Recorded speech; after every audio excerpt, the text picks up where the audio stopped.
Maggie got off the bus and immediately jumped into a taxi, heading straight to the lawyer who had sent the letter. The taxi stopped in front of a large, impressive building. The driver pointed to the right and said, "Your lawyer is probably working in that big building." Taking Sam with her, Maggie walked inside. At the reception desk, she said, "I'm here to see Mr. Anderson." Without even looking at her, the receptionist replied, "17th floor, that's Mr. Anderson's floor," and pointed toward the elevator. As soon as they stepped out of the elevator, Maggie stood there in awe. Elegantly dressed employees were rushing around, marble statues stood proudly, small decorative trees filled large pots, and the breathtaking city view stretched beyond the glass walls. A woman who noticed Maggie approached her. "How can I help you?" she asked. Pulling herself together, Maggie said, "I'm here to see Mr. Anderson. My name is Maggie. About the inheritance that was left to me?" The woman interrupted her. Yes, I know. Please follow me." The fact that such an enormous inheritance had been left to someone so ordinary had been the talk of the entire office. It had been discussed for days, though the intensity had faded due to the busy work schedule. Still, everyone was curious about this lucky woman. They stopped in front of a large wooden door. The woman knocked and stepped inside. "Mr. Anderson is expecting you," she said, inviting them in. Mr. Anderson stood up, walked toward Maggie, and greeted her politely, showing his respect for this important client. Maggie sat down nervously, looking around, unsure of what to do, as Anderson began to speak. "Miss Maggie, I gave you a brief overview of the inheritance in my letter, especially regarding the company. This company is currently unique in the United States, with no competitors. Its shares are publicly traded, which means we are talking about an enormous fortune.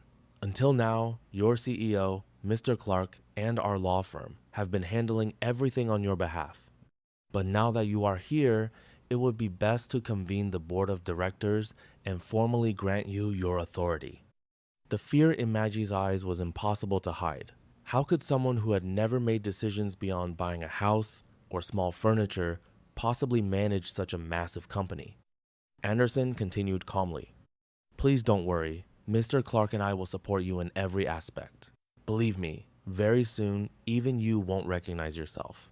For now, I suggest we take you to your mansion. Get some rest today and try to adjust to your new life. Tomorrow at 10 a.m., I'll pick you up and take you to see your company." When they arrived at the mansion, Maggie couldn't believe her eyes. A garden full of colorful flowers, a decorative fountain in the center, and a seating area beside it, it all looked unreal. The two gardeners immediately realized who she was. The butler opened the door, recognized Mr. Anderson, and welcomed them inside. Anderson asked all the staff to gather in the main hall. Maggie sat there admiring everything. Towering bookshelves filled with hundreds of books, large paintings resembling works of art, elegant figurines, and a grand crystal chandelier. When everyone had gathered, Anderson spoke. "As you all know, the owner of this house is no longer with us. He has left his entire fortune to the lady sitting beside me. From now on, you all serve her." The head housekeeper nodded. "Yes, sir." That night, after a perfectly prepared dinner, Maggie lay in bed. To make sure it wasn't a dream, she pinched herself. Damn it, this is real. The next day, Maggie left her son with Angela, the nanny, and headed to the company with Anderson. The board of directors and the CEO were already waiting in the meeting room. As Clark gave his presentation, Maggie listened carefully, even though she barely understood anything. His confident voice, strong presence, and charismatic demeanor were impossible to ignore. From time to time, he glanced at her with a subtle smile. After the meeting, Anderson said, "Mr. Clark will personally guide you and teach you everything about the company. This will be your first step toward becoming a successful leader." Days passed quickly. Every morning, Maggie spent a little time with her son before heading to the company with her private driver. Clark patiently taught her everything she needed to know.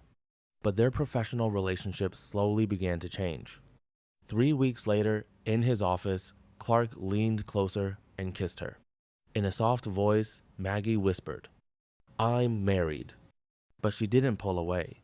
Clark felt victorious, convinced he had won her over. Over time, Maggie began to drift away from Cavan. Their evening conversations grew shorter. Cavan assumed she was just tired.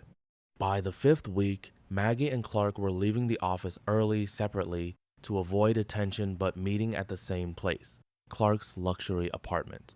Even though she felt guilty every time, she kept finding herself at his door. She was even spending less time with her son.